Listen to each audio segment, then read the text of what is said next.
দেশের জ্বালানি সংকট মোকাবিলায় সরকার ও বিরোধী দলের প্রতিনিধিদের সমন্বয়ে 10 সদস্যের কমিটি গঠনের প্রস্তাব দিয়েছেন প্রধানমন্ত্রী তারেক রহমান। সংসদে এই প্রস্তাব দিয়ে সরকারি দলের পক্ষ থেকে 5 সদস্যের নাম ঘোষণা করেন তিনি। বিরোধী দলকেও সমসংখ্যক সদস্যের নাম দেওয়ার আহ্বান জানান সংসদ নেতা। এদিকে কৃষি খাতে সেচ কার্যক্রমে বিদ্যুৎ সরবরাহ সচল রাখতে রাজধানীতে দিনে 110 মেগাওয়াট লোডশেডিংয়ের সিদ্ধান্ত নিয়েছে সরকার। জ্বালানি সংকট মোকাবেলায় করণীয় নির্ধারণে বুধবার সংসদে আলোচনার প্রস্তাব দেন বিরোধী দলীয় নেতা ডাক্তার শফিকুর রহমান। আর এতে সাই দেন সংসদ নেতা ও প্রধানমন্ত্রী তারেক রহমান। এবং দেশের মানুষের স্বার্থের ব্যাপারে কেউ কোনো প্রস্তাবনা দেন, বাংলাদেশ জাতীয়তাবাদী দল সকল সময় প্রস্তুত সেই বিষয়ে আলোচনা করার। বৃহস্পতিবার বিকেলে স্পিকার হাফিজউদ্দিন আহমদ বীর বিক্রমের সভাপতিত্বে অধিবেশন শুরু হলে কমিটি গঠনের জন্য সরকারের পক্ষ থেকে 5 সদস্যের নাম ঘোষণা করেন প্রধানমন্ত্রী। বিরোধী দলকেও 5 সদস্যের তালিকা দেওয়ার আহ্বান জানান। আমরা সিদ্ধান্ত গ্রহণ করেছি যে আমরা আমাদের পক্ষ থেকে 5 সদস্যের একটি কমিটি গঠন করছি। আমি আপনার মাধ্যমে বিরোধী দলীয় নেতা এবং বিরোধী দলকে অনুরোধ করব, ওনারাও যদি 5 জনের নাম দেন তাহলে এই 10 জন ব্যক্তি বসে এই বিষয়গুলোর উপর আলোচনা করতে পারে। কোনো পরামর্শ থাকলে এই কমিটির মাধ্যমে সেটি সরকারের কাছেও আসলো এবং সরকার সেটার মধ্যে কোনো বাস্তবতা থাকলে অবশ্যই সেটি কার্যকর করার উদ্যোগ গ্রহণ করবে। প্রধানমন্ত্রীকে ধন্যবাদ জানিয়ে দ্রুতই নাম দেওয়া হবে বলে জানান বিরোধী দলীয় নেতা। মাননীয় প্রধানমন্ত্রীকেও ধন্যবাদ বিষয়টাকে ইতিবাচকভাবে নেওয়ার জন্য। আমরা আশা করি এই সংসদ জাতীয় সকল সমস্যা সমাধানের কেন্দ্রবিন্দু হবে ইনশাআল্লাহ, এবং আমরা মনে করি এই সংসদের জন্য এটি একটি নবযাত্রা। এটাকে আমি সাধুবাদ জানাই এবং আমরা শীঘ্রই ইনশাআল্লাহ নামগুলো পেশ করব। এ সময় স্পিকার বলেন, সরকার এবং বিরোধী দলের এই ধরনের সদিচ্ছায় যে কোনো সংকট সহজে মোকাবেলা করা সম্ভব। আপনাদের এই বক্তব্যের ফলে জনগণের মনে অনেক আশার সঞ্চার হয়েছে। সরকার এবং বিরোধী দল এইভাবে যদি সহযোগিতার মাধ্যমে অগ্রসর হয়, দেশের যে কোনো সমস্যার সমাধান করা সম্ভব। আপনাদেরকে ধন্যবাদ। এদিকে জ্বালানি সংকটে দেশে 2000 মেগাওয়াট লোডশেডিং করা হচ্ছে জানিয়ে সংসদে জ্বালানি প্রতিমন্ত্রী বলেন, শহর এবং গ্রামের ভারসাম্য রক্ষায় রাজধানীতেও 110 মেগাওয়াট লোডশেডিং এর সিদ্ধান্ত নিয়েছে সরকার। স্বীকার করতে কোনো দ্বিধা নেই, এই উত্তপ্ত গরমে গ্রীষ্মে আমাদের অনেককেই বিদ্যুৎ সমস্যায় নাজেহাল হতে হচ্ছে। সর্বোচ্চ যে চাহিদা ছিল সেই চাহিদার প্রায় 16,000 মেগাওয়াট, তার বিপরীতে গতকাল আমরা বিদ্যুৎ উৎপাদন করতে সক্ষম হয়েছি 14,126.35 মেগাওয়াট, অর্থাৎ আমাদেরকে 2086 মেগাওয়াট লোডশেডিং করতে বাধ্য হতে হয়েছে। বিদ্যুৎ, জ্বালানি ও খনিজ সম্পদ মন্ত্রী ইকবাল হাসান মাহমুদকে সভাপতি করে 10 সদস্যের কমিটি পরিস্থিতি মোকাবেলায় যে ধরনের পরামর্শ দেবে সরকার সেভাবে কাজ করবে বলে সংসদে জানান প্রধানমন্ত্রী। সেটি সরকারের কাছেও আসলো। Bijan Kumar Das, DBC news, Dhaka. জ্বালানি তেল নিয়ে টালমাটাল পরিস্থিতিতে অবশেষে ভাড়া বাড়ানো হলো গণপরিবহনে। নগর পরিবহন ও দূরপাল্লার বাসে প্রতি কিলোমিটারে ভাড়া বেড়েছে 11 পয়সা। এ নিয়ে ক্ষোভ প্রকাশ করেছে সাধারণ মানুষ। সড়ক পরিবহন মন্ত্রী বলছেন, বৈশ্বিক পরিস্থিতির সাথে তাল মেলাতেই এমন সিদ্ধান্ত। বিশ্ববাজারে তেলের দাম কমলে কমানো হবে দেশেও। মধ্যপ্রাচ্য যুদ্ধের কারণে দেশের জ্বালানি সংকট এখন সবচেয়ে আলোচিত ঘটনা। ফিলিং স্টেশনে তেল যেন সোনার হরিণ। সময়, অর্থ, নির্ঘুম রাত, খরতাপে ক্লান্ত শরীর, এই সব কিছুর বিনিময়ে তেল চায় নগরবাসীর। দাম বাড়ার পরেও তেল পাচ্ছি না। আমরা চাকরিজীবী মানুষ, বেতন তো বাড়ে নাই, বাট সবকিছুর দাম বাড়তি, বাজারের সবকিছুর দাম বাড়তি, এই জন্য একটু অসুস্থতে আছে আমরা। 12 ঘন্টা 13 ঘন্টা সিরিয়ালও দিছি আমরা, এখন মাত্র 2.5 ঘন্টা হয়েছে, আর আধা ঘন্টার ভিতরে ইনশাল্লাহ তেল পেয়ে যাবো। বৈষয়িক অবস্থা বিবেচনায় বাধ্য হয়ে জ্বালানি তেলের দাম বাড়ায় সরকার। বিপিসির দাবি দাম বাড়িয়ে সরবরাহ সহজ করা। এতেও সংকট পুরোপুরি কাটানো সম্ভব হয়নি। তার উপর আজ থেকে বাড়তি বাস ভাড়া গুনতে হবে সাধারণ মানুষকে। পাটা পুতায় ঘষাঘুষি মরিছে, জান শেষ। আমাদের জনগণের কথা কখনো কোনো সরকার চিন্তা করে নাই। জনগণ মরে যাক। সব দিকে কোনো কিছু ঠিকঠাক নাই। সরকার তো বাজেটটা প্রেক্ষাপট কোনো কিছু ঠিকঠাক করতে পারছে না। জ্বালানি সিন্ডিকেট, পাম্পের সিন্ডিকেট, সব সিন্ডিকেট একটা, সরকারও এর মধ্যে দায়ী। জ্বালানি মন্ত্রী তিনি বলতেছে যে পর্যাপ্ত পরিমাণ জ্বালানি তেলের ব্যবস্থা আছে, তাহলে সেখানে জ্বালানি তেলের দাম বাড়ারও মনে হয় যে প্রয়োজন নাই, আর যাতায়াত যে ভাড়াটা এটারও মনে হয় দাম বাড়ানোর কোনো যুক্তিগতও নেই। সচিবালয়ে দুপুরে নতুন বাস ও মিনিবাসের ভাড়া চূড়ান্ত করার ঘোষণা দেন সড়ক পরিবহন ও সেতু মন্ত্রী।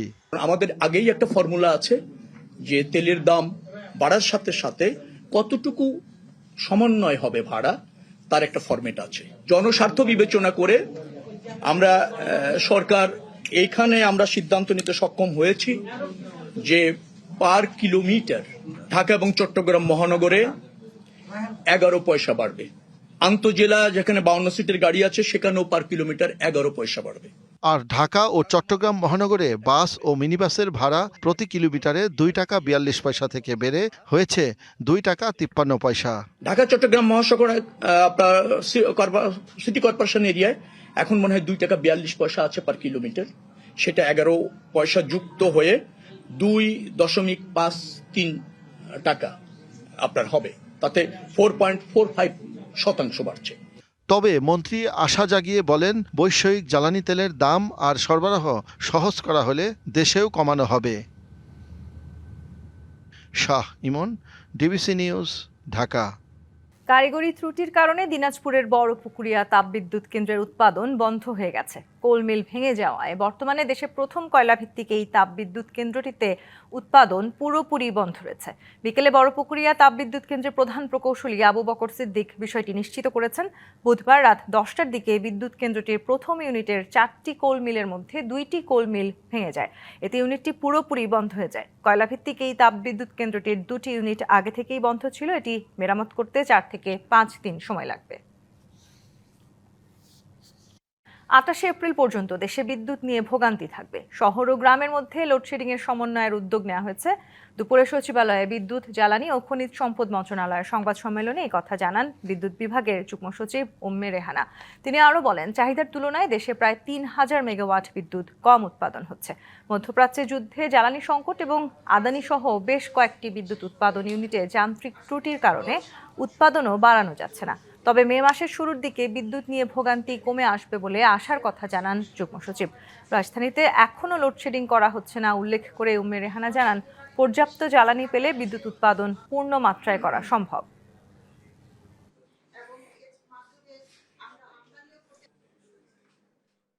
আমরা যাতে গ্রাম এবং শহরের লোডশেডটা একটা সমন্বয় করি, সব মিলিয়ে 28 তারিখ পর্যন্ত আমরা বোধহয় প্রায় 1300 মেগাওয়াট বাড়তি বিদ্যুৎ দিতে পারবো। তার মানে আমরা কিছুটা সাশ্রয় করতে পারবো এবং মানুষকে এই সংকট থেকে কিছুটা নিরসন করতে পারবো। সংকট কাটেনি জ্বালানি তেলের, তার উপর তেল ও এলপি গ্যাসের দাম বৃদ্ধিতে প্রভাব পড়ছে জনজীবনে। তবে কিছুটা স্বস্তি মিলেছে ব্যক্তিগত গাড়ি ও মোটরসাইকেল চালকদের।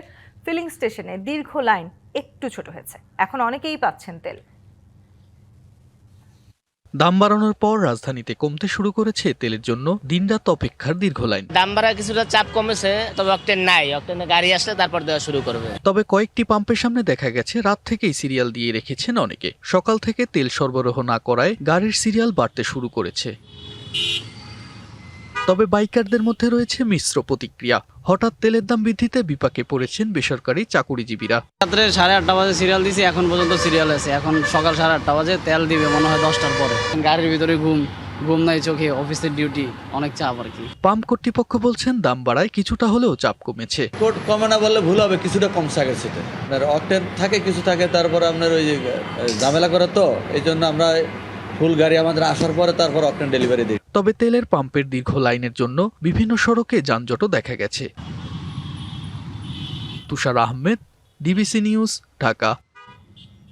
জ্বালানি তেলের সমস্যার জন্য বিএনপি সরকার দায়ী নয়, মধ্যপ্রাচ্যের যুদ্ধ পরিস্থিতি এর কারণ, এমন দাবি করেছেন প্রধানমন্ত্রীর উপদেষ্টা ও বিএনপির সিনিয়র যুগ্ম মহাসচিব রুহুল কবির রিজভী। ভয়াবহ গরমে বিদ্যুৎ সংকট সমাধানে মন্ত্রীকে আরও তৎপর হওয়ার আহ্বানও জানান তিনি। আন্তর্জাতিক পরিস্থিতির কারণেই তো আমাদের জ্বালানি সংকট। এটা বিএনপি সরকারের কোনো ব্যর্থতা নয়। আমরা যথাযথভাবে কল্যাণমুখী বাজেট করি, তো সুতরাং এটা নিরসন করা কোনো কঠিন না। এই সংকট সাময়িক সংকট, এই সংকট উতরে যেতে পারে। যে দুর্বিষহ গরম পড়েছে, বিদ্যুৎ মন্ত্রণালয়ের গুরুত্বপূর্ণ দায়িত্ব তাদেরকে পালন করতে হবে। এতগুলো সংকট মোকাবেলার ক্ষেত্রে একটা হচ্ছে যে সরকারের মন্ত্রীদেরকে ক্ষিপ্র হতে হবে।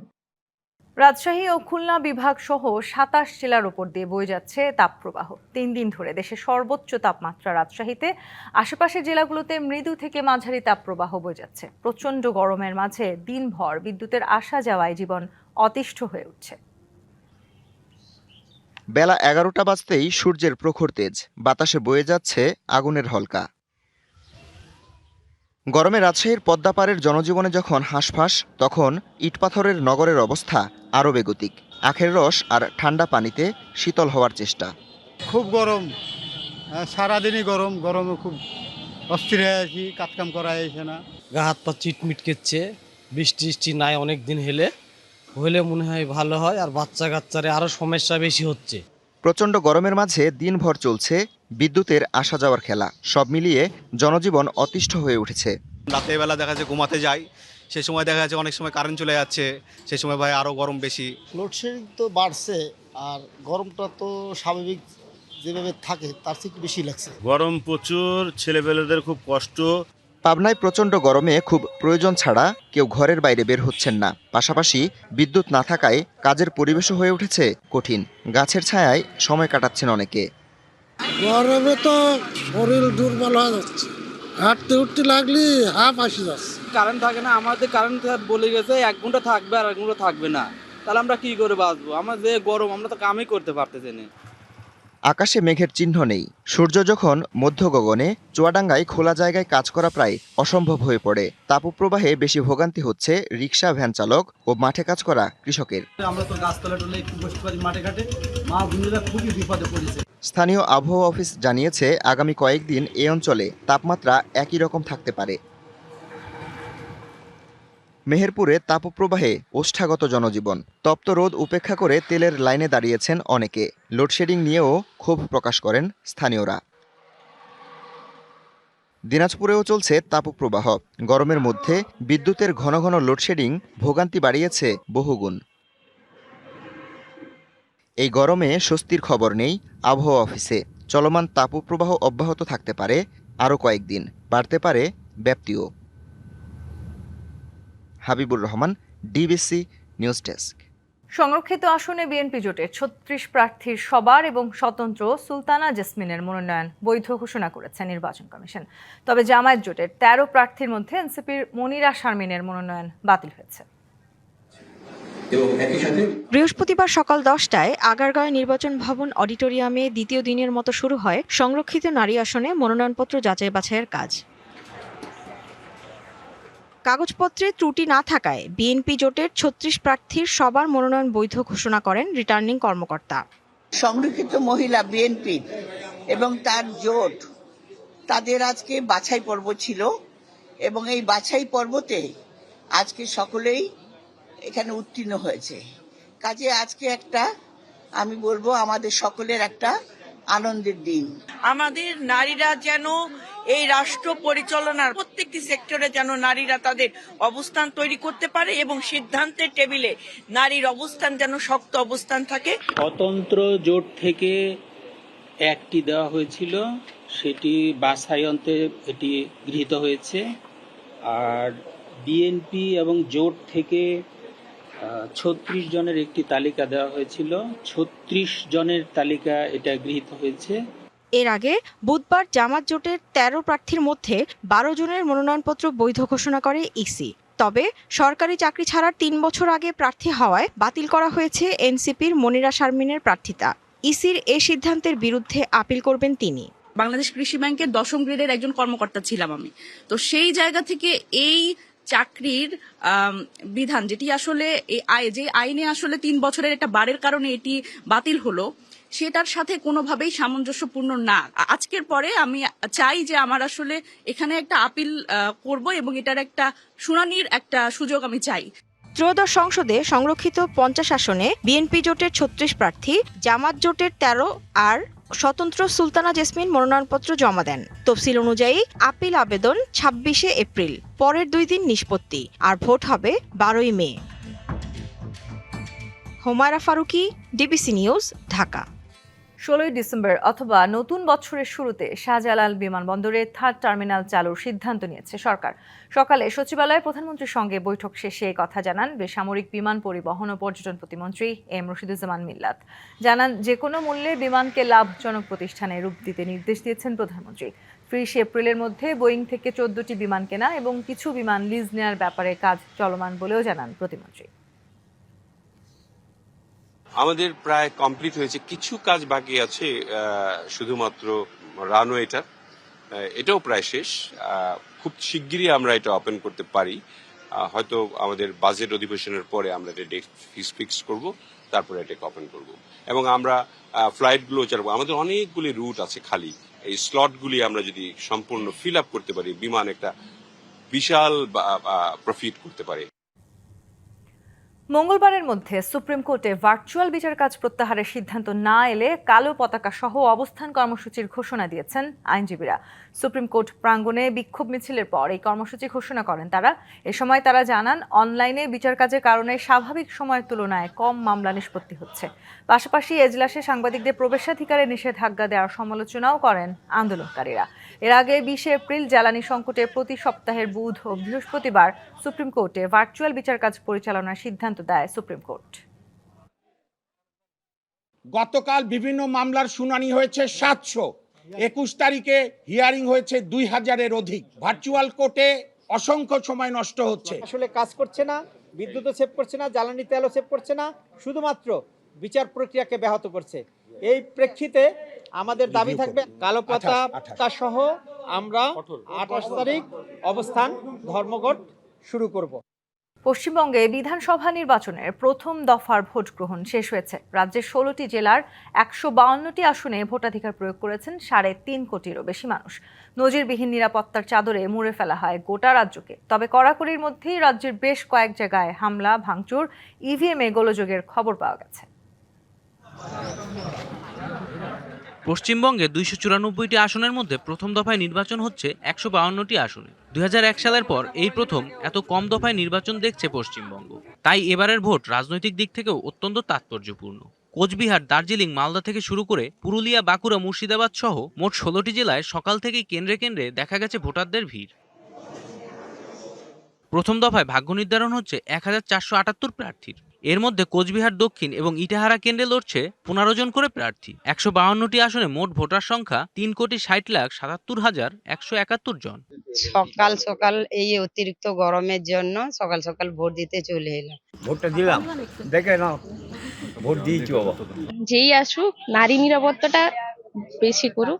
সুষ্ঠু ও শান্তিপূর্ণ ভোট নিশ্চিতে কড়া পদক্ষেপ নিয়েছে নির্বাচন কমিশন। প্রথম দফার 44,376টি বুথে মোতায়েন রয়েছে প্রায় 2.5 লাখ সেনা। পাশাপাশি কাজ করছেন 41,000-এরও বেশি পুলিশ সদস্য।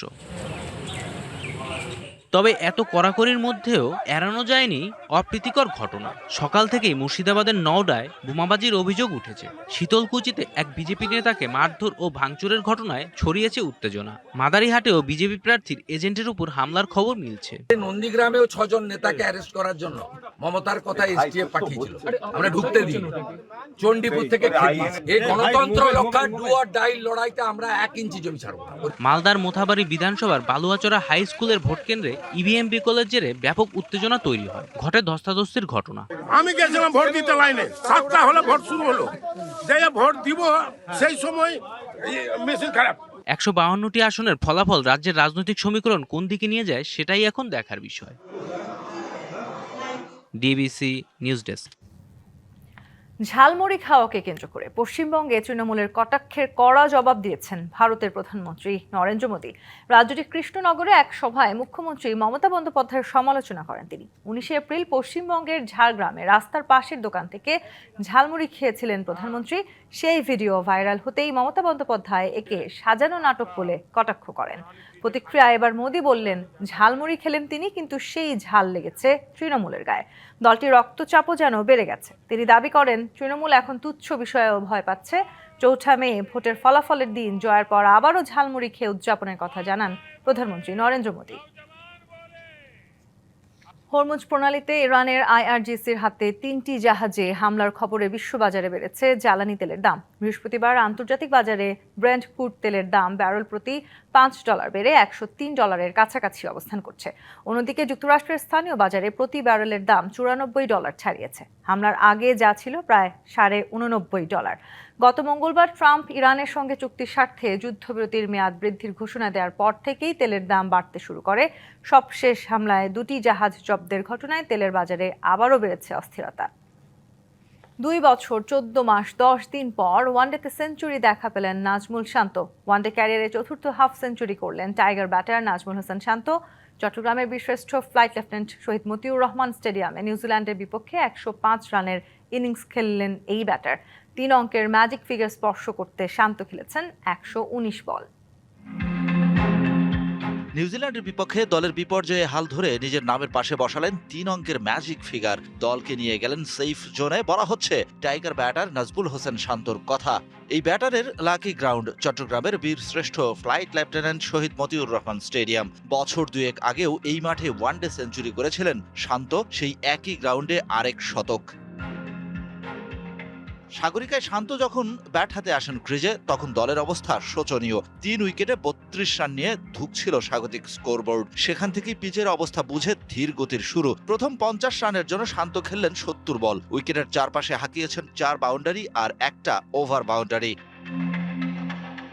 দ্বিতীয় 50-এর জন্য শান্ত খেললেন হাত খুলে। সেখানে অপেক্ষা ছিল মাত্র 44 বলের। আগের 1 ছক্কার সাথে যোগ করলেন আরও একটা, আর 4 হাঁকালেন আগের 50-এর সমান 4টা।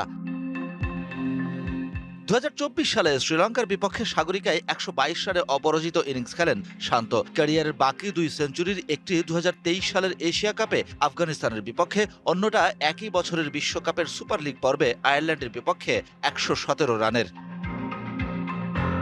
13 মার্চ 2024 থেকে 23 এপ্রিল 2026 সময়ের হিসাবে 2 বছর 14 মাস 10 দিন পর ওয়ানডেতে সেঞ্চুরির দেখা পেলেন নাজমুল শান্ত। সব মিলিয়ে এই বাহাতির 64 ওয়ানডেতে রান 2403, 4 সেঞ্চুরির সাথে হাফ সেঞ্চুরি 11টা। Shahan Papon, DBC news desk. সংবাদ এই ছিল এখনকার মতো। ডিবিসি নিউজের সংবাদগুলো পড়তে ভিজিট করুন dbcnews.tv আর ভিজিট করুন ডিবিসি নিউজের ফেসবুক পেজ এবং ইউটিউব চ্যানেল। সঙ্গেই থাকুন।